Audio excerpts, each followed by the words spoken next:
দুনিয়ার এই সকল রঙিন স্বপ্ন দেখা বাদ দাও। হে মুমিন সৈনিক, হে ইমানদার, জিন্দেগীর সফলতা যদি পেতে চাও, আসো আল্লাহর দ্বীনের সৈনিকের খাতায় নাম লিখে দাও।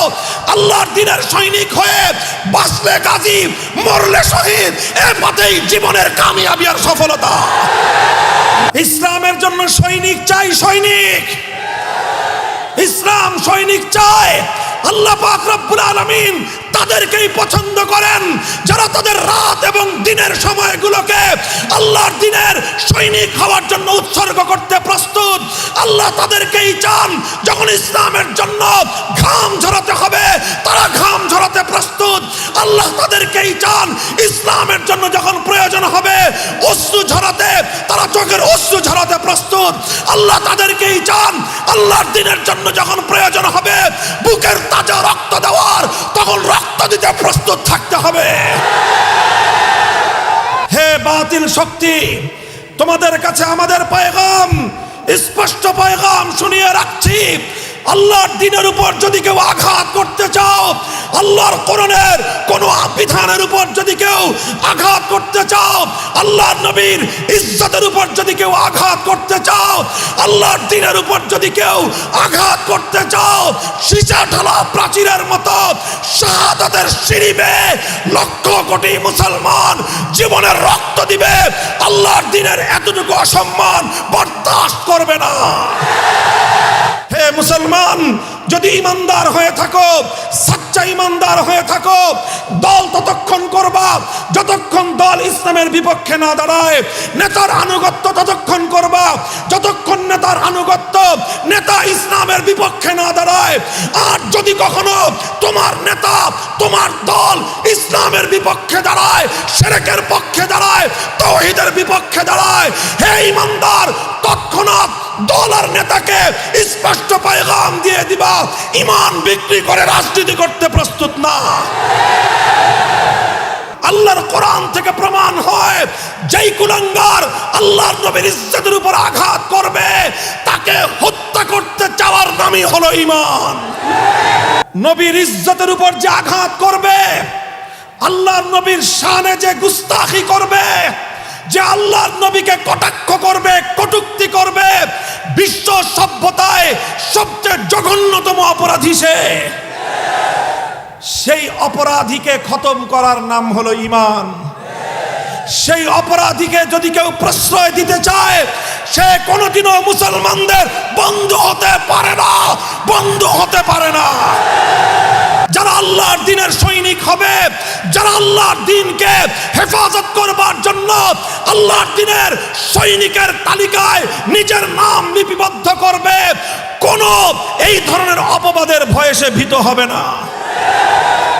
তার পরিষ্কার কথা হবে, তুমি আমাকে মৌলবাদী বলতে পারো, তুমি আমাকে জঙ্গিবাদী বলতে পারো, তুমি আমাকে মোল্লা বলে গালি দিতে পারো, তুমি আমাকে কাঠ মোল্লা বলে গালি দিতে পারো, তুমি আমাকে অনেক কিছুই বলতে পারো, কিন্তু মনে রাখো, এক আল্লাহকে যখন রাজি করবার সিদ্ধান্ত নিয়েছি, দুনিয়ার আর কাউকে রাজি করে আল্লাহকে নারাজ করতে পারবো না। হে মুসলমান, আসো, তালিকাভুক্ত হও, নিজের নাম লেখাও। দুনিয়ার কোন রাজনৈতিক দলের সদস্য ফরম পূরণ করে নয়, নিজের নাম লেখাও আল্লাহর দ্বীনের চিরন্তন সৈনিক হওয়ার তালিকার মধ্যে। আমি আপনাদের সম্মুখে কোরআনে পাক থেকে একটি আয়াত তেলাওয়াত করেছি। আয়াতের বিষয়বস্তু হলো আল্লাহ পাক রব্বুল আলামিন তার দ্বীনের জন্য, ইসলামের জন্য কেমন সৈনিক, কেমন মর্দে মুজাহিদ আল্লাহর কাছে প্রিয়, আল্লাহ পাক রব্বুল আলামিন তাদের বৈশিষ্ট্য এবং তাদের কিছু পরিচয় বর্ণনা করেছেন। আল্লাহ বলেছেন, যারা আল্লাহর দ্বীনের পথে চলছো, যারা মুমিন মুসলমান, তোমাদেরকে আল্লাহ পাক রব্বুল আলামিন মেহেরবানি করে ইসলামের পতাকা তলে শামিল হওয়ার তৌফিক দিয়েছেন। এটা আল্লাহ পাকের বড়ই মেহেরবানি। ব্যাপারটা এমন নয় যে আমরা ইসলামের জন্য কিছু কাজ করতে পারলে ইসলামের অনেক উপকার করে ফেললাম, আল্লাহর অনেক উপকার করে ফেললাম। ব্যাপারটা এমন নয়, বরং ব্যাপারটা হলো আল্লাহ রাব্বুল আলামিন আমাদেরকে ইসলামের পথে যদি কিছু কাজ করার তৌফিক দান করেন, সেটাই আমাদের জন্য বড় সৌভাগ্যের বিষয়। কেউ যদি মনে করে যে আমি ইসলামকে, আল্লাহকে অনেক উপকার করে ফেলছি, আমার দ্বারাই ইসলাম টিকে আছে, আমি না থাকলে তো ইসলাম থাকবে না, কারো মধ্যে যদি এমন অহংবোধ সৃষ্টি হয়, এমন অহংকারী মনোভাব সৃষ্টি হয়, তাহলে তাকে লক্ষ্য করে আল্লাহর কোরআনের স্পষ্ট পয়গাম হলো এই যে দুনিয়াতে যদি কেউ একথা মনে করে যে আমাকে ছাড়া আল্লাহর দ্বীন চলবে না, তাহলে আল্লাহ পাক রব্বুল আলামিন একথা প্রমাণ করে দিবেন যে আল্লাহর দ্বীন দুনিয়াতে কোনো ব্যক্তির মুখাপেক্ষী নয়, বরং দুনিয়ার সমস্ত মানুষ আল্লাহর দ্বীনের মুখাপেক্ষী। কেউ যদি চিন্তা করে আল্লাহর দ্বীন আমার মুখাপেক্ষী, অসংখ্য দৃষ্টান্ত রয়েছে। আল্লাহ পাক রব্বুল ইজ্জত ঘাড় ধাক্কা দিয়ে, গলা ধাক্কা দিয়ে অনেককে দূরে সরিয়ে দিয়েছেন। যারা মনে করেছিল আমাদেরকে বাদ দিয়ে জমিনে কোনো কিছু হতে পারে না, যারা মনে করেছিল আমাদেরকে বাদ দিয়ে কোনো কল্যাণমূলক কাজ হতে পারে না, যারা মনে করেছিল আমাদেরকে মাইনাস করলে বড় কোনো কিছুই বাস্তবায়িত হতে পারে না, আল্লাহ পাক রব্বুল আলামিন ইসলামের প্রথম যুগ থেকে অসংখ্য অগণিতবার একথা প্রমাণ করে দিয়েছেন। যারাই একথা মনে করে যে আমাকে মাইনাস করলে বড় কিছু হবে না, আল্লাহ পাক রব্বুল আলামিন তাদেরকে মাইনাস করে অনেক ছোটদের দ্বারা আল্লাহ বড় কাজ করে নিয়েছেন। মক্কার জমিনে যখন আল্লাহর রাসূল সাল্লাল্লাহু আলাইহি ওয়াসাল্লাম দ্বীনের পয়গাম নিয়ে এসেছিলেন, ইসলামের ঝান্ডা নিয়ে আল্লাহর নবী এসেছিলেন, তখন মক্কার কায়েমি স্বার্থবাদীরা মনে করেছিল যে আমরা যদি এই ইসলামের পক্ষে না দাঁড়াই তাহলে এই ইসলাম কিছুই করতে পারবে না। মক্কার বড় বড় নেতা, বড় বড় প্রভাবশালী, বড় বড় সম্পদশালী, যাদেরকে কায়েমি গোষ্ঠী বলা হয়, সেই সকল প্রভাবশালী গোষ্ঠীরা মনে করেছিল যে আমরা কোনো একটা বিষয়ের বিপক্ষে থাকলে সেটা এই জমিনের মধ্যে কোনোদিন মাথাচাড়া দিয়ে উঠতে পারবে না। এটা মনে করে মক্কার সমস্ত প্রভাবশালী ব্যক্তিরা, সম্পদশালী ব্যক্তিরা, মক্কার নেতৃত্বের অধিকারী ব্যক্তিরা একজোট হয়েছিল যে তারা তাদের মাটিতে, তাদের ভূমিতে আল্লাহর দ্বীন, আগত নতুন ইসলামকে তারা মক্কার মাটিতে প্রতিষ্ঠিত হতে দেবে না। এই জন্য আবু জাহালের মতো মক্কার কায়েমি স্বার্থবাদী, উমাইয়া ইবনে খালাফের মতো মক্কার শিল্পপতি, এরকম এক একজন বড় বড় ব্যক্তি তারা সকলে ঐক্যবদ্ধ হয়ে আল্লাহর দ্বীনের অগ্রযাত্রাকে রুখে দেওয়ার চেষ্টা করেছিল। কিন্তু আমার আল্লাহ পাক রব্বুল আলামিন যখন চেয়েছেন আল্লাহর দ্বীনকে আল্লাহ পাক বিজয়ী করবেন, আল্লাহ পাক রব্বুল আলামিন অনেক বড় কোনো ব্যক্তিকে, অনেক বড় কোনো ব্যক্তির প্রয়োজন আল্লাহ মনে করেননি, অনেক প্রভাবশালী ব্যক্তির প্রয়োজন আল্লাহ মনে করেননি, অনেক সম্পদশালী ব্যক্তির প্রয়োজন আল্লাহ পাক মনে করেননি। বেলাল যে হাবাস সুহাইব আজরুম, বেলাল যে হাবাস সুহাইব আজরুম, যে খাকে মক্কা আবু চাহল ইচে বল আজাবিস, আল্লাহ পাক রব্বুল আলামিন সেই হাবাসা থেকে বেলাল হাবাসীর মতো কৃতদাসকে আল্লাহ কবুল করে নিয়েছেন। সেই পারস্য দেশ থেকে শতবর্ষী সালমানে ফার্সিকে এনে আল্লাহ ইসলামের সৈনিক হিসেবে দাঁড় করিয়ে দিয়েছেন। রোম থেকে সোহাইবে রুমিকে আল্লাহ পাক ইসলামের জন্য কবুল করে নিয়েছেন। খাব্বাব ইবনুল আরাত্তার মতো কৃতদাসকে আল্লাহ পাক ইসলামের জন্য কবুল করে নিয়েছেন।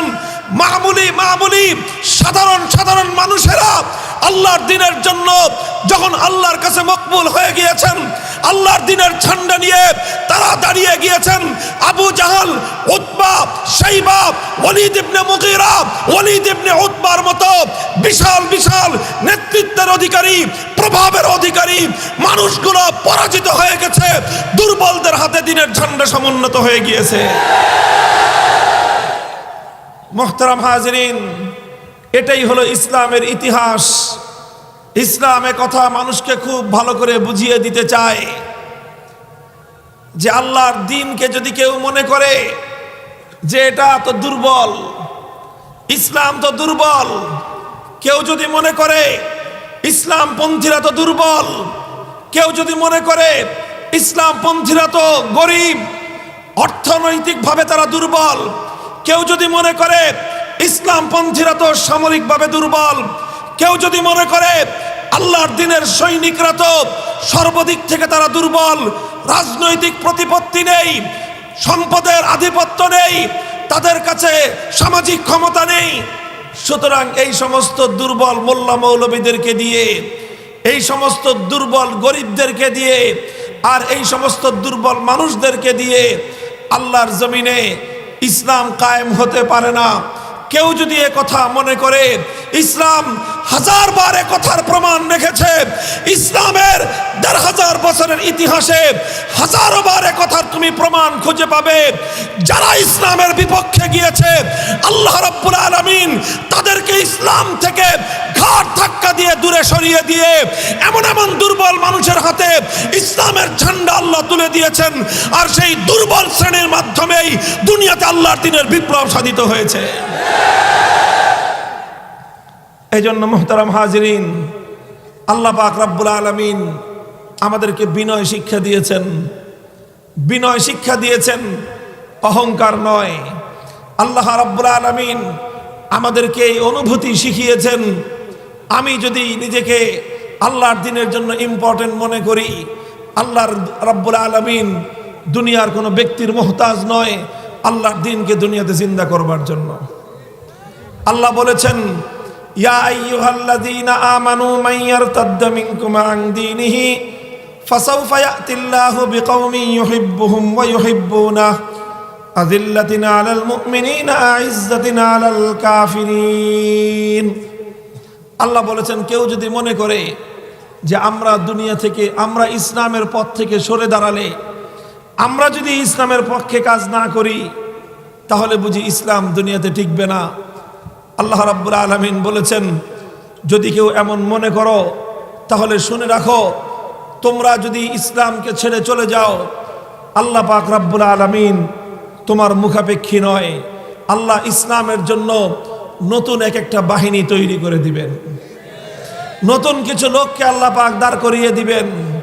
এমন কিছু মানুষ এমন জায়গা থেকে বের হয়ে আসবে, এমন কিছু মানুষ ইসলামের পক্ষে দাঁড়িয়ে যাবে, যারা ইসলামের পক্ষে দাঁড়াবে কোনোদিন তুমি কল্পনাও করনি। আল্লাহ পাক রব্বুল আলামিন সবার দ্বারা দ্বীনের কাজ নেন না, আল্লাহ সবার দ্বারা ইসলামের খেদমত নেন না। আল্লাহর কাছে ইসলামের খেদমত নেওয়ার জন্য কিছু মানদণ্ড রয়েছে। আল্লাহ পাক রব্বুল আলামিন সেই মানদণ্ডের ভিত্তিতে ইসলামের জন্য সৈনিক রিক্রুট করেন। আল্লাহ পাক ইসলামের সৈনিক রিক্রুট করেন কিছু মানদণ্ডের ভিত্তিতে।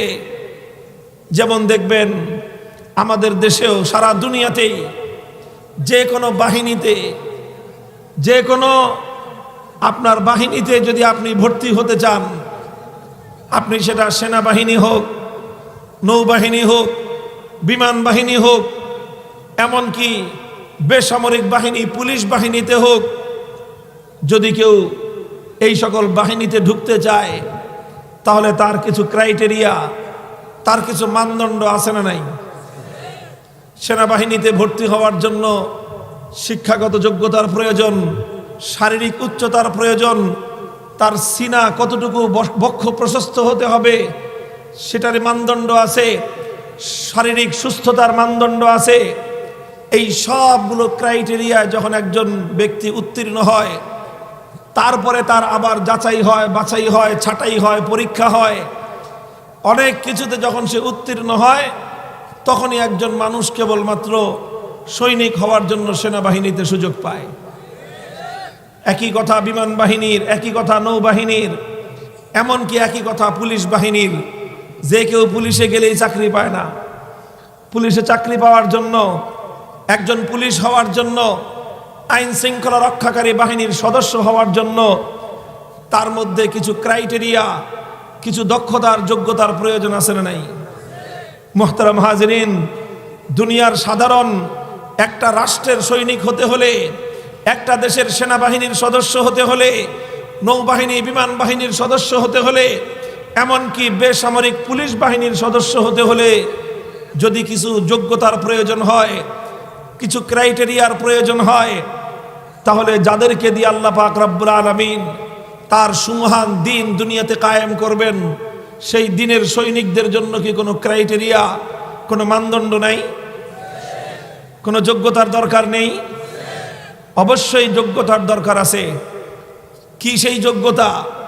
অনেক টাকা পয়সাওয়ালা হতে হবে? কি সেই যোগ্যতা?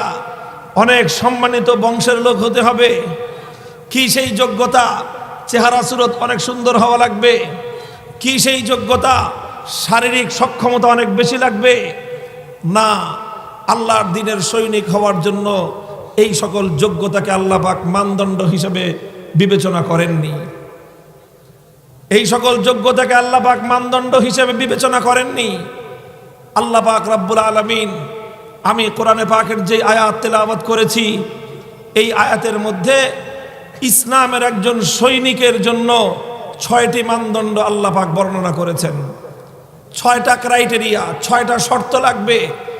যার মধ্যে এই 6 শর্ত পাওয়া যাবে, আল্লাহ পাক রব্বুল আলামিন তাকে দ্বীনের সৈনিক হিসেবে কবুল করবেন। আল্লাহ বলেছেন, তোমরা যদি ইসলামের কাজ না করো, ছেড়ে দাও, চলে যাও, দরকার নাই তোমার। ইসলাম এমন এক জিনিস, খুব ভালো করে বুঝবেন, ইসলাম এমন এক জিনিস, ইসলাম কোনো গোষ্ঠীর মুখাপেক্ষী নয়, কোনো ব্যক্তির মুখাপেক্ষী নয়। ইসলাম হলো দুয়ার খোলা আছে, হরকে খাহি গো বিয়াবো, হরকে খাহি গো বেরো, হরকে খাহি গো বিয়াবো, হরকে খাহি গো বেরো, দারোগিরো হাজবো দরবাদারি দরগাহে নিস, দারোগিরো দারোগিরো দরবাদারি দরগাহে নিস। যার ইচ্ছা ইসলামের কাজ করতে পারো, যার ইচ্ছা ইসলাম থেকে দূরে সরে যেতে পারো। মনে রেখো, ইসলামের কাজ করলে ইসলামের ফায়দা হবে, এটা বড় কথা নয়, বরং ইসলামের পক্ষে আসলে তোমার ভাগ্য চমকে যাবে। মনে রেখো, ইসলাম থেকে দূরে সরে গেলে ইসলামের ক্ষতি হয়ে যাবে, বিষয় সেটা নয়, বরং ইসলামের কাছ থেকে তুমি দূরে সরে গেলে তোমার কপাল পুড়বে। কথা পরিষ্কার, কথা পরিষ্কার। কেউ যেন আল্লাহর জমিনে কথা মনে না করেন যে আপনি ইসলামের পক্ষে না দাঁড়ালে ইসলামের কাজ হবে না। কেউ যেন কথা মনে না করেন আপনাকে বাদ দিয়ে আপনার জমিনে কোনো কিছু হতে পারে না। কেউ যেন কথা মনে না করেন কোনো ভূখণ্ডে তাকে মাইনাস করে কোনো কিছু হতে পারে না। আমার আল্লাহ হাজারবার কথা প্রমাণ করে দিয়েছেন। অনেক প্রভাবশালীকে আমার আল্লাহ কানে ধরে উৎখাত করে দিয়ে দুর্বল মানুষের দ্বারা আল্লাহ তার দ্বীনকে জিন্দা করে দিয়েছেন।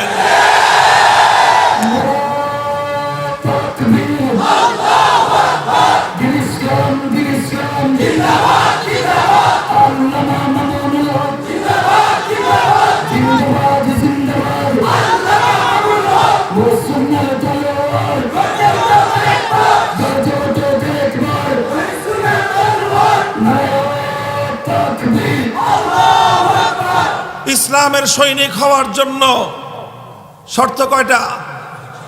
কয়টা শর্ত? 6 শর্ত। একটা একটা করে বলবো, সময় অল্প, মনে রাখবেন। আর এই 6 শর্ত নিজের মধ্যে অর্জন করার চেষ্টা করবেন।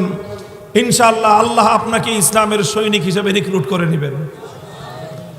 ফাসাউফা ইয়াতিল্লাহু বিকওমি ইউহিব্বুহুম ওয়া ইউহিব্বুনাহ। এক নম্বর শর্ত হলো আল্লাহর প্রিয় পাত্র হওয়া লাগবে। কি লাগবে? আল্লাহর কাছে মাহবুব হওয়া লাগবে, আল্লাহর কাছে পছন্দনীয় হওয়া লাগবে। আল্লাহ যাকে তাকে ইসলামের সৈনিক হিসেবে ভর্তি করান না। সর্বপ্রথম সৈনিক হলো আপনাকে দেখে আল্লাহর পছন্দ হওয়া লাগবে।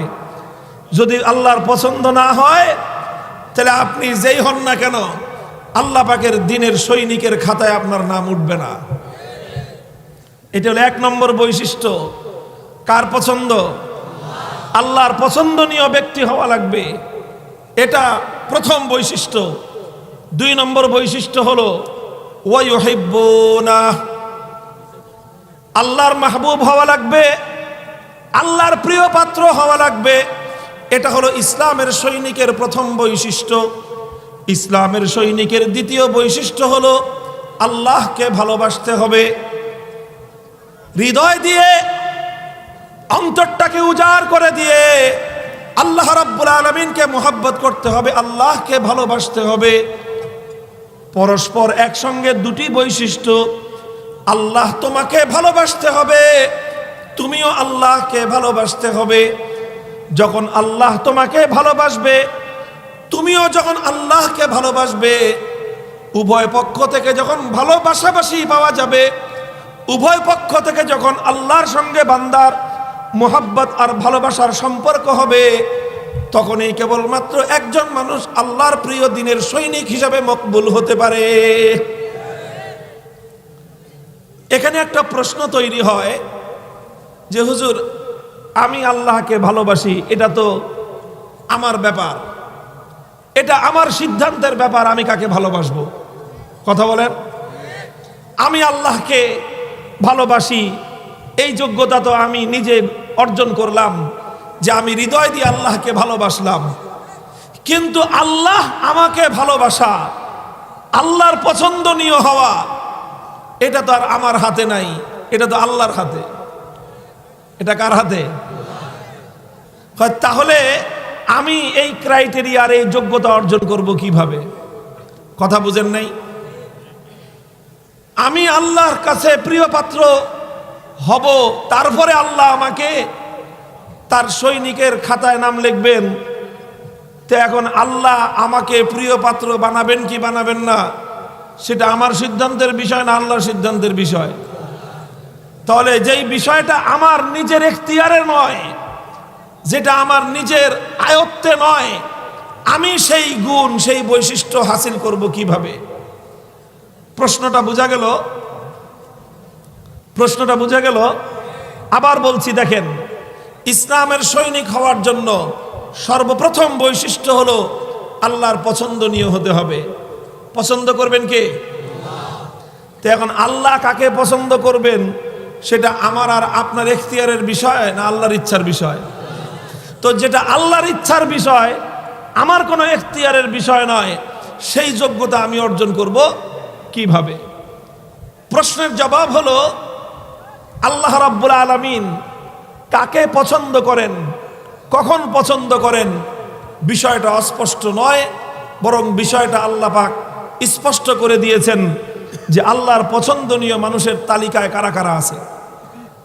এটা আল্লাহ পাক স্পষ্ট করে দিয়েছেন। কোরআনে পাকের মধ্যে দুই জায়গায় দুটি কথার মাধ্যমে আল্লাহর পছন্দনীয় কারা আল্লাহ পাক রব্বুল আলামিন তাদের বৈশিষ্ট্য বর্ণনা করে দিয়েছেন। এক নম্বর পছন্দনীয় কারা, কুল ইন কুনতুম তুহিব্বুনাল্লাহা ফাত্তাবিউনি ইউহিব্বুকুমুল্লাহ। আল্লাহর কোরআন বলতেছে, ওগো আল্লাহর পয়গম্বর, আপনি দুনিয়ার মানুষকে বলে দিন, তোমরা যদি আল্লাহকে ভালোবাসতে চাও তাহলে আমি আল্লাহর রসুলের সুন্নতের অনুসরণ করো। তুমি যদি আল্লাহর রসুলের অনুসরণ করো, তুমি যদি সুন্নতের তাবেদারি করো, তাহলে যখনই তুমি আল্লাহর রসুলের আদর্শকে আঁকড়ে ধরবে, ইউহিব্বুকুমুল্লাহ, স্বয়ং আল্লাহ তোমাকে ভালোবাসতে থাকবেন। সুতরাং কোন মানুষ যদি আল্লাহর প্রিয় হতে চায় তার উপায় হলো ইত্তেবায়ে সুন্নতে রাসূলিল্লাহ। কেউ যদি আল্লাহর প্রিয় পাত্র হতে চায় তাহলে তার উপায় হলো আল্লাহর রাসূলের সুন্নতের অনুসরণ করা। যে ব্যক্তি নবীর সুন্নতের অনুসরণ করবে না সে আল্লাহ পাকের প্রিয় পাত্র হতে পারে না।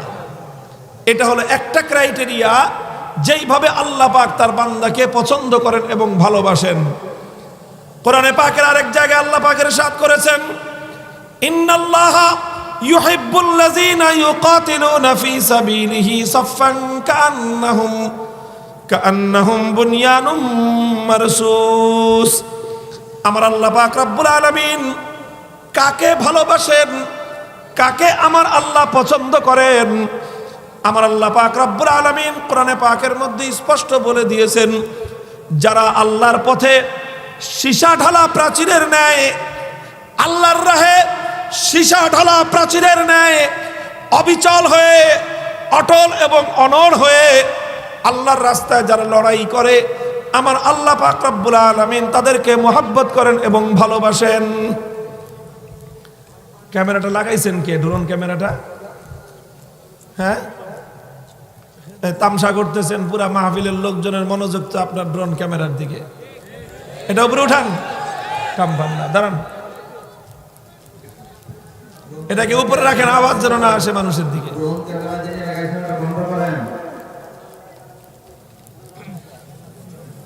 এদিকে এদিকে নজর দেন।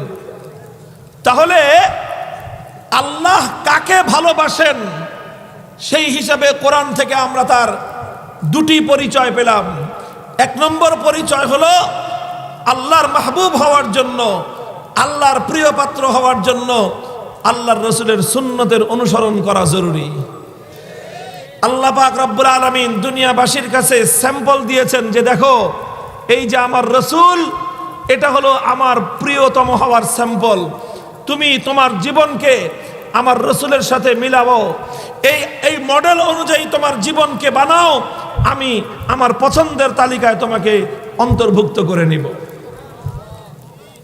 আছে না, বড় বড় কোম্পানি অর্ডার দেয় যে আমাকে 1000 পিস বানায় দাও, এই জিনিস একটা স্যাম্পল দিয়ে দেয়, বলে যে এই যে চায়নার কাছে নিয়ে যায় অনেকে আমাদের বাংলাদেশের, যে আমার একটা মোবাইল বানায় দিবেন, একটা স্যাম্পল দিয়ে দেয়, বলে যে এই স্যাম্পল অনুযায়ী আমাকে 10 লক্ষ 10,000 এরকম মাল তৈরি করে দিবেন।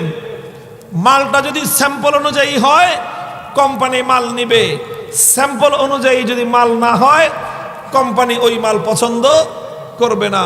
আল্লাহ পাক রব্বুল আলামিন এই দুনিয়াবাসীর কাছে স্যাম্পল হিসেবে দিয়ে দিয়েছেন, লাকাদ কানা লাকুম ফি রাসূলিল্লাহি উসওয়াতুন হাসানাহ, লাকাদ কানা লাকুম ফি রাসূলিল্লাহি উসওয়াতুন হাসানাহ।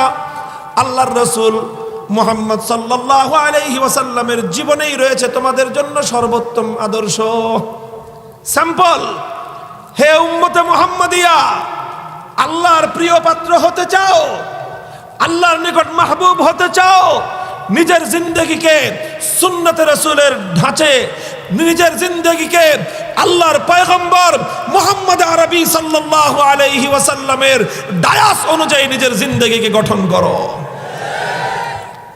মাথার মধ্যে রাসূলের সুন্নত নাই, চেহারার মধ্যে নবীর আদর্শ নাই, লিবাসের মধ্যে নবীর আদর্শ নাই, 3.5 হাত বডির মধ্যে নবীর আদর্শ নাই, পরিবারের জিন্দগির মধ্যে নবীর আদর্শ নাই, তোমার সামাজিক জিন্দগিতে নবীর আদর্শ নাই, ব্যবসা বাণিজ্যের মধ্যে নবীর আদর্শের অনুকরণ নাই, রাষ্ট্র এবং রাজনীতির মধ্যে নবীর আদর্শের রাজনীতি নাই, আবার দাবি করো যে আমি আল্লাহর রাসূলের খাঁটি উম্মত, আমি রাসূলের আশিক, এই কথাটা তোমার কথা এবং কাজের মধ্যে মিল পাওয়া গেল না। এজন্য ভাই, আল্লাহর দ্বীনের সৈনিক তো হতে চাই আমরা নাকি? আপনারা এই যে আজ পঙ্গপালের মতো এখানে জড়ো হয়েছেন, অনেকে এসেছেন মামুনুল হকের নাম শুনে, কথা বলেন। আমি জানি এটা আমার কোনো ব্যক্তিগত ক্যারিশমা না, আমার ব্যক্তিগত কোনো কেরামতিও না, এবং এটা আমার ব্যক্তিগত কোনো অর্জনও না। আপনারা কেন ভালোবেসেছেন আমাকে? আপনারা যখন শুনেছেন, যখন দেখেছেন যে এই লোকটা হকের কথা দারাজ কণ্ঠে উচ্চারণ করে, সে বাতিলের সামনে মাথা নত করেনি আপনাদের ধারণা অনুযায়ী। এই কারণেই আপনারা আমাকে ভালোবেসেছেন। যদি কোনোদিন দেখেন অথবা কোনোদিন যদি শুনেন, আল্লাহ না করুন, আল্লাহ না করুন, আমি হকের পক্ষে কথা বলি না, তাহলে সেই দিন আপনারা আমাকে ছুঁড়ে ফেলতে এক মুহূর্ত বিলম্ব করবেন না, এবং বিলম্ব করা উচিত না। আমার এবং আপনার এই মহাব্বত একমাত্র কার জন্য? আল্লাহর জন্য। কাজেই আমাদের প্রথম টার্গেট হলো হাই মিয়া, জিন্দেগি আর কি আছে? করোনা ভাইরাস যেভাবে এসেছিল মনে তো করছিলাম সারা দুনিয়া লন্ডভন্ড, লন্ডন কায়েত হয়ে গেছে, আমেরিকা চিত হয়ে গেছে, ইউরোপিয়ান ওয়ার্ল্ড উবুত হয়ে পড়ে গেছে, সারা দুনিয়া এক করোনা ভাইরাসের সামনে ধরাশায়ী হয়ে গেছে।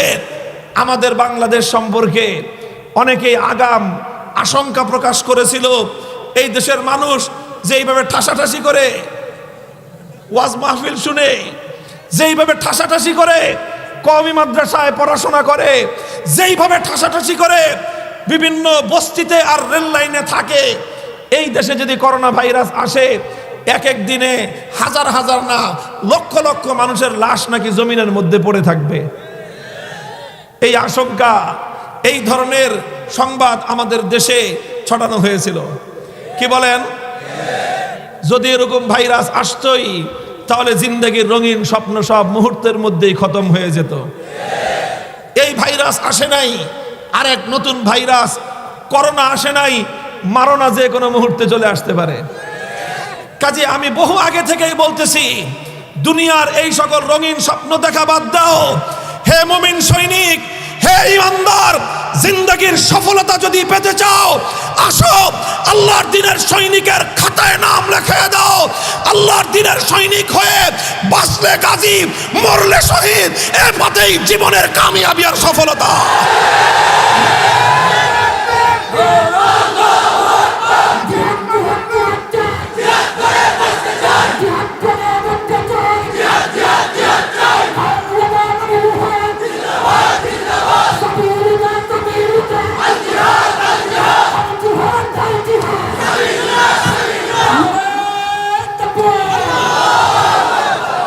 ইসলামের জন্য সৈনিক চাই, সৈনিক। ইসলাম সৈনিক চায়। আল্লাহ পাক রব্বুল আলামিন তাদেরকেই পছন্দ করেন যারা তাদের রাত এবং দিনের সময়গুলোকে আল্লাহর দ্বীনের সৈনিক হওয়ার জন্য উৎসর্গ করতে প্রস্তুত। আল্লাহ তাদেরকেই চান যখন ইসলামের জন্য ঘাম ঝরাতে হবে তারা ঘাম ঝরাতে প্রস্তুত। আল্লাহ তাদেরকেই চান ইসলামের জন্য যখন প্রয়োজন হবে অশ্রু ঝরাতে তারা চোখের অশ্রু ঝরাতে প্রস্তুত। আল্লাহ তাদেরকেই চান আল্লাহর দ্বীনের জন্য যখন প্রয়োজন হবে বুকের তাজা রক্ত দেওয়ার তখন রক্ত দিতে প্রস্তুত থাকতে হবে।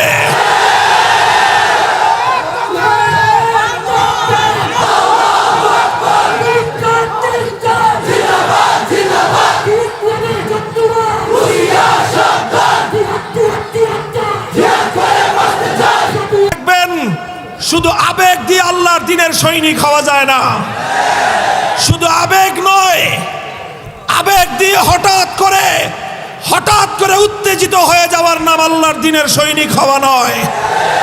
আল্লাহর দ্বীনের সৈনিক হওয়া মানে হলো তিলে তিলে আগুনে পুড়িয়ে নিজেকে খাঁটি সোনা হিসেবে প্রমাণিত করা।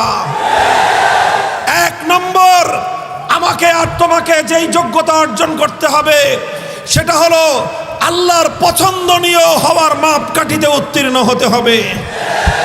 আল্লাহর পছন্দনীয় হওয়ার জন্য দুই সিফাত তোমাকে হাসিল করতে হবে। এক নম্বর সিফাত হলো আল্লাহর রাসূলের সুন্নাত অনুযায়ী জিন্দেগি গঠন করতে হবে। দুই নম্বর হলো আল্লাহর প্রিয় পাত্র হওয়ার জন্য সীসা ঢালা প্রাচীরের মতো বাতিলের সামনে বুক টান করে দাঁড়িয়ে যেতে হবে। হে বাতিল শক্তি, তোমাদের কাছে আমাদের পয়গাম, স্পষ্ট পয়গাম শুনিয়ে রাখছি।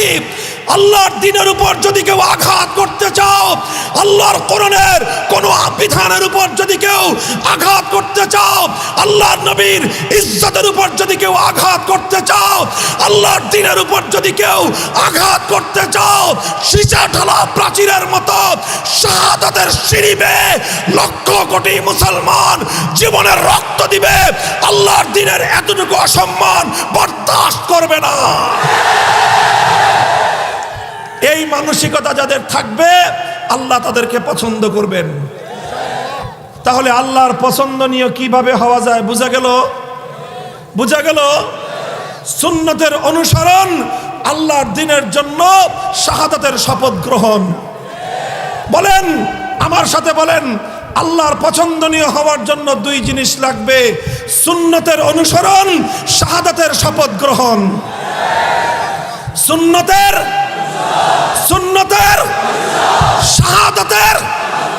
শাহাদাতের এই দুই বৈশিষ্ট্য যার মধ্যে থাকবে, আমি ওয়াদা করতে পারি, আমি কসম খেয়ে বলতে পারি, আল্লাহ তাকে ভালোবাসবেন। এটা হলো দ্বীনের সৈনিকের প্রথম বৈশিষ্ট্য।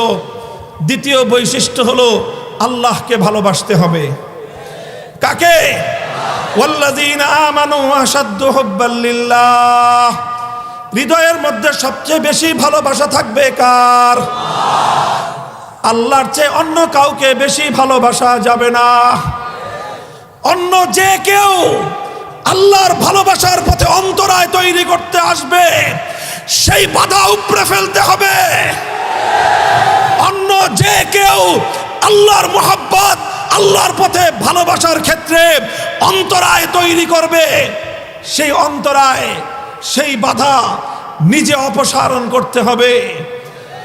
আল্লাহর পথে ভালোবাসার ক্ষেত্রে অনেক সময় নিজের পরিবার বাধা হয়ে দাঁড়ায়, অনেক সময় স্ত্রী বাধা হয়ে দাঁড়ায়, অনেক সময় সন্তান বাধা হয়ে দাঁড়ায়, অনেক সময় বন্ধু বান্ধব বাধা হয়ে দাঁড়ায়, অনেক সময় নিজের সার্কেল বাধা হয়ে দাঁড়ায়, অনেক সময় নিজের রাজনীতি বাধা হয়ে দাঁড়ায়, অনেক সময় নিজের রাজনৈতিক দল বাধা হয়ে দাঁড়ায়, অনেক সময় নিজের রাজনৈতিক নেতা বাধা হয়ে দাঁড়ায়।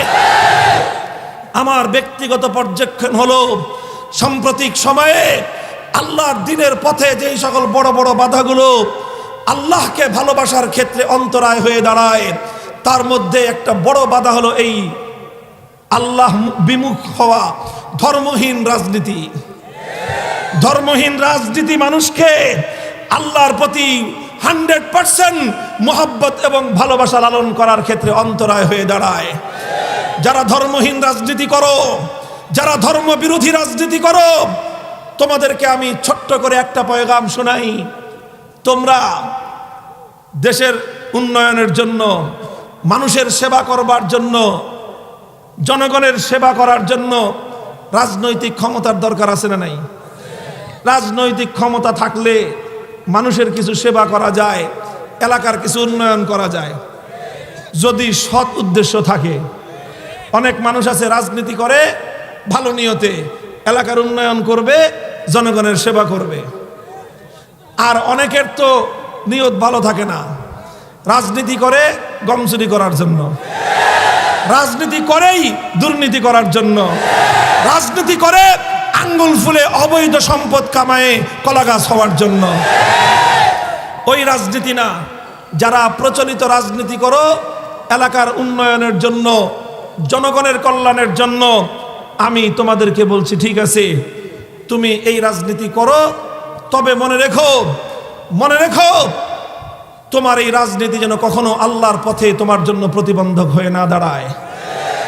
তুমি করতেছো করো, তুমি এলাকার উন্নয়ন করতেছো রাজনীতি করে করো, দল করে জনগণের সেবা করতেছো করো, আমি তোমাকে বাধা দিব না। কিন্তু মনে রেখো, কখনো যদি তোমার দল আর তোমার নেতা ইসলামের বিপক্ষে গিয়ে দাঁড়ায়, কখনো যদি তোমার দল তোমাকে ডাকে আসো ওলামায়ে কেরামের বিপক্ষে আসো, কখনো যদি তোমার নেতা তোমাকে ডাক দেয় আসো শিরকের পথে আসো, আলেমরা তাওহীদের পক্ষে নেমেছে, সুতরাং আলেমদেরকে ঠাঙ্গাতে হবে আসো, তখন কি করবা তুমি? তখন তোমার সামনে হলো ঈমানের পরীক্ষা, তখন তোমার সামনে পরীক্ষা, তুমি আল্লাহকে বেশি ভালোবাসো না তোমার নেতাকে বেশি ভালোবাসো। তখন তোমার সামনে পরীক্ষা, আল্লাহর দ্বীন ইসলামকে বেশি ভালোবাসো না তোমার রাজনৈতিক দলকে বেশি ভালোবাসো। হে মুসলমান, যদি ইমানদার হয়ে থাকো, সচ্চা ইমানদার হয়ে থাকো, দল ততক্ষণ করবা যতক্ষণ দল ইসলামের বিপক্ষে না দাঁড়ায়। নেতার আনুগত্য ততক্ষণ করবা যতক্ষণ নেতার আনুগত্য নেতা ইসলামের বিপক্ষে না দাঁড়ায়। আর যদি কখনো তোমার নেতা, তোমার দল ইসলামের বিপক্ষে দাঁড়ায়, শিরকের পক্ষে দাঁড়ায়, তাওহীদের বিপক্ষে দাঁড়ায়, হে ইমানদার, তৎক্ষণাৎ দল আর নেতাকে স্পষ্ট পয়গাম দিয়ে দিবা, ঈমান বিক্রি করে রাজনীতি করতে প্রস্তুত না।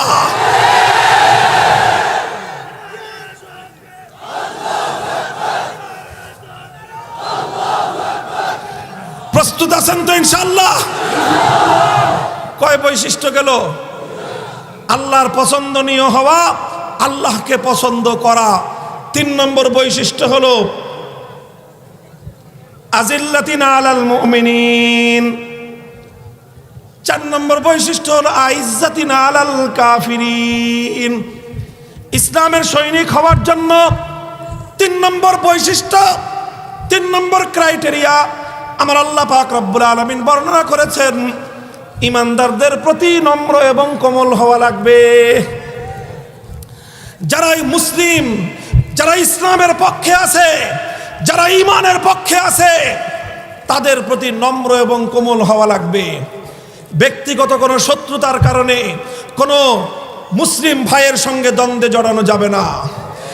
ব্যক্তিগত শত্রুতা, সম্পদ নিয়ে গন্ডগোল, পারিবারিক কোনো ঝামেলা ইত্যাদি কারণে আরেকজন পাক্কা ইমানদারের সঙ্গে কশ্চিনকালেও বড় ধরনের শত্রুতা তুমি পোষণ করবা না, কঠোর আচরণ করবা না।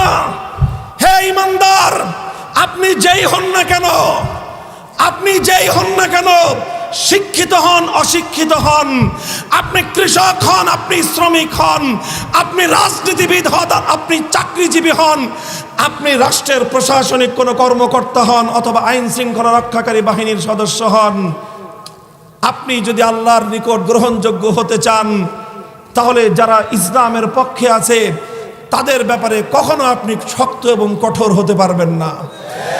আপনি শক্ত হবেন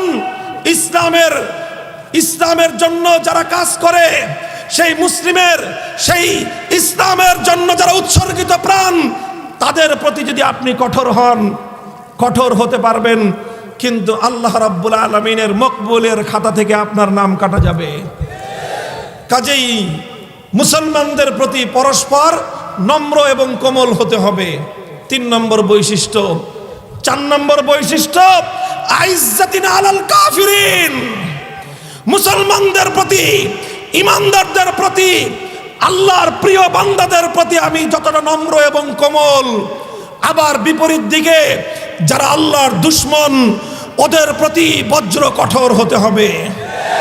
আল্লাহর দুশমনদের প্রতি কোনো নমনীয়তাকে প্রশ্রয় দেওয়া যাবে না। যখন কারো সম্পর্কে জানবো সে আল্লাহর দ্বীনের বিপক্ষে, যখন কারো সম্পর্কে জানবো সে আল্লাহর রাসূলের দুশমন, যখন কারো সম্পর্কে জানবো সে আল্লাহর দ্বীনের দুশমন, সে আমার যত আপনজন হোক না কেন, দ্বীনের দুশমনের সাথে ইমানদারের কোনো খাতির থাকতে পারে না। দ্বীনের দুশমনের বিরুদ্ধে বজ্র কঠোর হওয়া লাগবে। কেমন বজ্র কঠোর?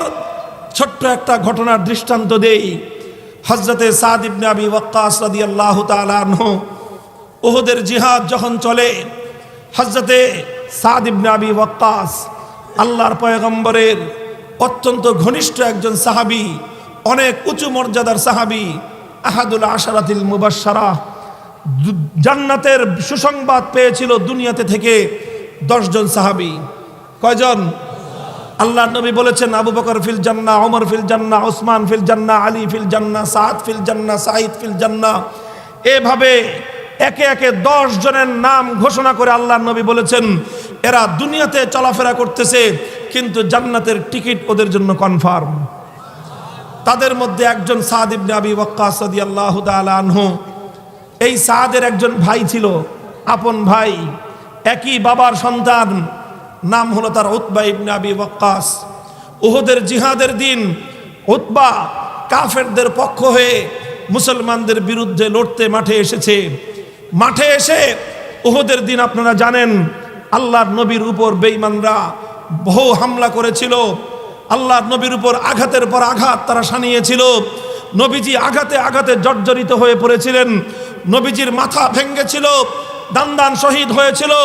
নবীজির গাল থেকে ঠোঁট কেটে রক্ত ঝরেছিল। কপাল থেকে নবীর রক্ত ঝরতে ঝরতে নবীজির পূর্ণ চেহারাটা রক্তে রঞ্জিত হয়ে গিয়েছিল। রক্ত ঝরতে ঝরতে আমার নবী বেহুশ হয়ে মাটিতে পড়ে গিয়েছিলেন। ওই যে নবীজির উপর আক্রমণ করেছিল যেই সকল দুরাচারেরা, সেই দুরাচারদের মধ্যে ইতিহাসের পাতায় 3 জনের নাম পাওয়া যায়। একটার নাম আব্দুল্লাহ ইবনে কামিয়া, আরেকজনের নাম আব্দুল্লাহ ইবনে শিহাব আজ-জুহরি, আরেকজনের নাম হলো উতবা ইবনে আবি ওয়াক্কাস। উতবা ইবনে আবি ওয়াক্কাস হলো ওই যে নবীর প্রিয় সাহাবী সাদ ইবনে আবি ওয়াক্কাস রাদিয়াল্লাহু তাআলা আনহুর এক মায়ের পেটের আপন ভাই। তিনি যখন জানতে পারলেন যে তার ভাই নবীজির চেহারা থেকে রক্ত ঝরিয়েছে, নবীর চেহারাকে রক্তে রঞ্জিত করেছে, কি ছিল সাদ ইবনে আবি ওয়াক্কাস রাদিয়াল্লাহু আনহুর প্রতিক্রিয়া? তিনি কি প্রতিক্রিয়া ব্যক্ত করেছেন? তিনি এমন করেছেন, আচ্ছা ঠিক আছে, যেহেতু আমার ভাই করেছে কাজেই বিষয়টা নিয়ে আমি বেশি উচ্চবাচ্য না করি। যেহেতু আমার ভাই অপরাধটা করেছে সুতরাং আমি একটু হাইড করে যাই। যেহেতু আমার ভাই এই অপকর্ম করেছে সুতরাং আমি এক্ষেত্রে আর বড় ধরনের কোনো প্রতিক্রিয়া ব্যক্ত না করি। এই ছিল ওনার প্রতিক্রিয়া? না, হাদিসের পাতা উল্টান, কি কথা পাওয়া যায়? সাদ ইবনে আবি ওয়াক্কাস বলেন, ফামা হারিস্তু আলা কাতলি আহাদিন হিরসি আলা কাতলি আখি উতবা ইবনে আবি ওয়াক্কাস লিমা ফাআলা বিরাসূলিল্লাহি সাল্লাল্লাহু আলাইহি ওয়াসাল্লাম। তিনি বলেন যে আল্লাহর কসম, আমি আমার জীবনে কোনো মানুষকে খুন করার জন্য এতটা পাগল হই নাই। আমার এক মায়ের পেটের আপন ভাইকে খুন করার জন্য যতটা পাগল পারা আমি হয়েছি যখন আমি শুনলাম যে আমার ভাইয়ের হাত আল্লাহর নবীর রক্ত দিয়ে রঞ্জিত হয়েছে। মুহতারাম হাজিরিন, এটা হলো ইসলাম, এটা হলো ঈমান, এটা হলো হুব্বে রাসূল, এটাই হলো ইশকে রাসূল। যখন তিনি শুনেছেন নিজের ভাইয়ের হাত আল্লাহর নবীর রক্ত দিয়ে রঞ্জিত হয়েছে, নিজের মাথায় খুন চলে গেছে, নিজের ভাইকে হত্যা করে নবীর শরীর থেকে রক্ত ঝরাবার বদলা নেওয়ার জন্য তিনি পাগল হয়ে গিয়েছেন।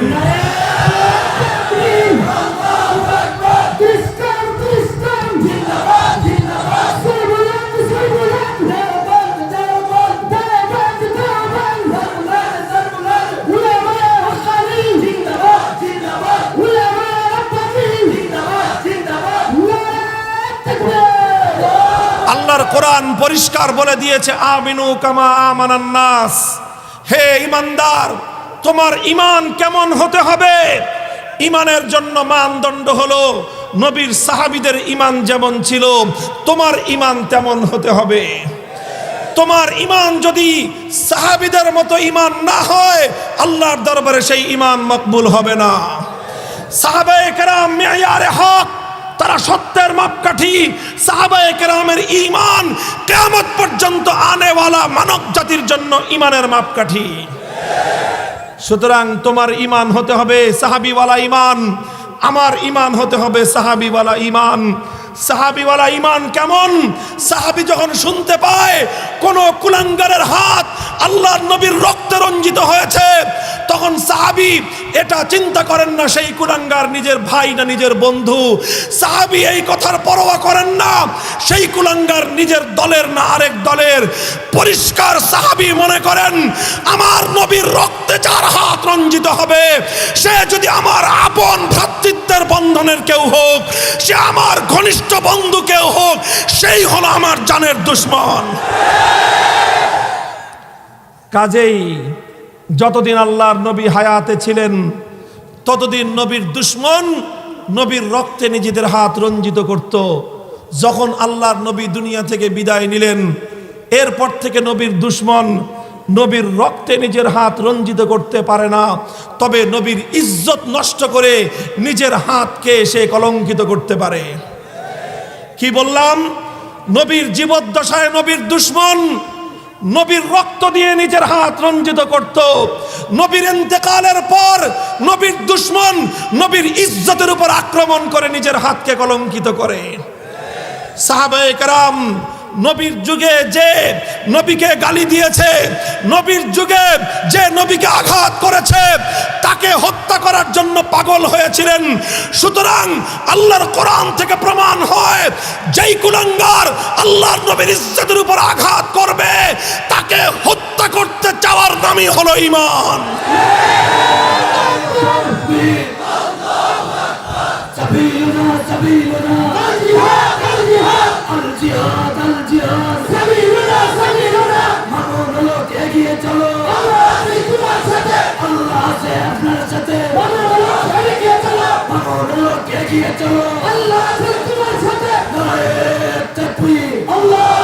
মুহতারাম হাজিরিন, কাজেই এটা আমাদের স্পষ্ট পয়গাম, কোন কুলাঙ্গার যদি আল্লাহর নবীর ইজ্জতের উপর আঘাত করে, সে হলো আল্লাহর আসমানের নিচে জমিনের উপরে এই পৃথিবীতে সবচেয়ে জঘন্যতম নরকের কীট।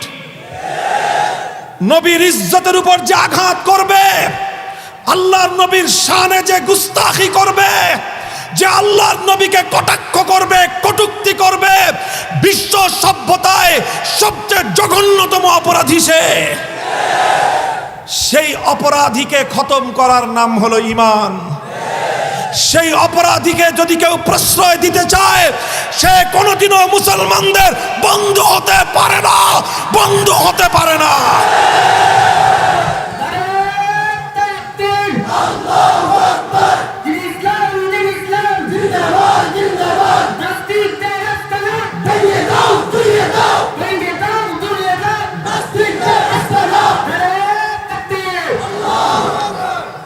পাঁচ নম্বর বৈশিষ্ট্য, ইউজাহিদুনা ফি সাবিলিল্লাহ, আল্লাহর পথে আমরণ সংগ্রামের ময়দানে নামতে হবে। দিনের সৈনিক হবা, দিনের সৈনিক হতে চাইলে, ইসলামের সৈনিক হতে চাইলে তোমাকে আল্লাহর দিনের জন্য আজীবন এক সংগ্রামের শপথ নিতে হবে। 6 নম্বর বৈশিষ্ট্য হলো ওয়ালা ইয়াখাফুনা ফিল্লাহি লাউমাতা লাইম, আল্লাহর পথে চলতে গেলে অনেকে তোমাকে তিরস্কার করবে, অনেকে তোমাকে মৌলবাদী বলে গালি দিবে, অনেকে তোমাকে মোল্লা বলে গালি দিবে, অনেকে তোমাকে জঙ্গিবাদী বলে গালি দেওয়ার চেষ্টা করবে, অনেকে তোমাকে মোল্লা বলে কটাক্ষ করবার চেষ্টা করবে।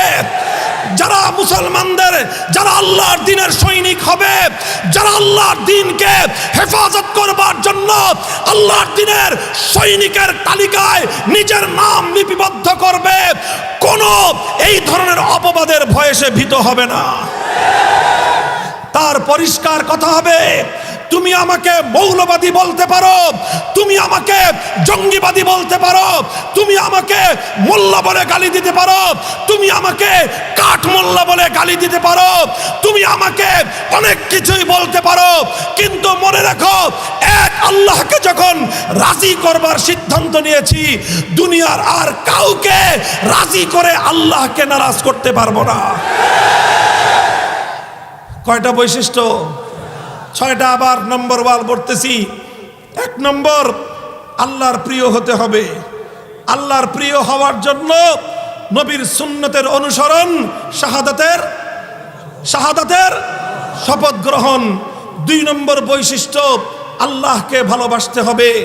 3 নম্বর বৈশিষ্ট্য হলো মুমিনদের জন্য নম্র কোমল হতে হবে।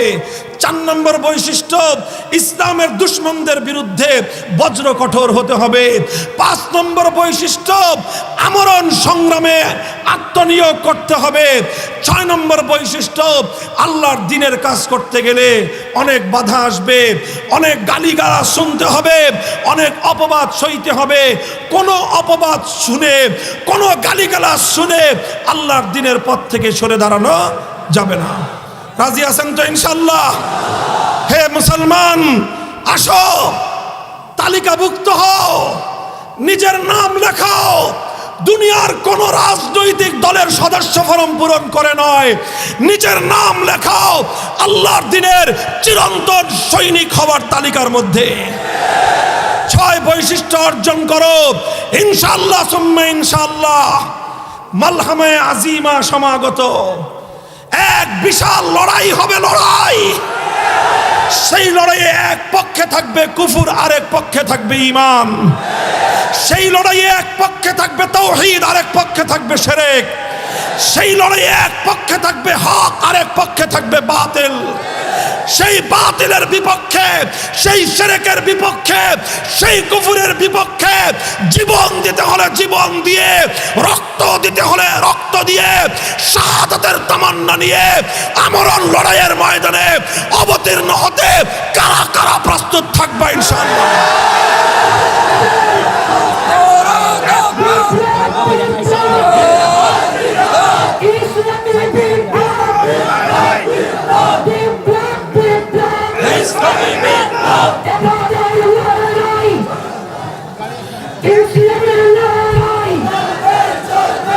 প্রস্তুত থাকবেন তো ইনশাআল্লাহ? প্রস্তুত থাকবেন তো ইনশাআল্লাহ? হে মুসলমান, আমরা একটা পয়গাম বাতিলকে দিয়ে দিতে চাই। তোমরা আমাদের সম্পদ কেড়ে নাও, তেমন কিছু বলবো না। তোমরা আমাদের ইজ্জতের উপর আঘাত হানো, তেমন কিছু বলবো না। তোমরা আমাদের স্বার্থ জলাঞ্জলি দাও, তেমন কিছু বলবো না। কিন্তু আমাদের ঈমান যদি কেউ কেড়ে নিতে চায়, আমাদের ঈমানের কোনো বিষয়ের উপর যদি কেউ হামলা করতে চায়, ঈমানের দুশমনদেরকে এক চুল পরিমাণ ছাড় দেওয়া হবে না। প্রস্তুত আছেন তো ইনশাআল্লাহ? নাসরুম মিনাল্লাহি ওয়া ফাতহুন করিব। আমি আপনাদেরকে ঐতিহাসিক বিজয়ের আগাম সুসংবাদ দিয়ে যাচ্ছি। আমি আর আপনি যদি 6 বৈশিষ্ট্য হাসিল করতে পারি, ইনশাআল্লাহ সেদিন সমাগত। আমার আর আপনার হাত ধরে আমাদের এই প্রাণপ্রিয় মাতৃভূমিতে কালেমার পতাকা উড়বে, কালেমার পতাকা উড়বে ইনশাআল্লাহ। সে আভাস পাওয়া যাচ্ছে। وآخر دعوانا الحمد لله رب العالمين والسلام عليكم ورحمة الله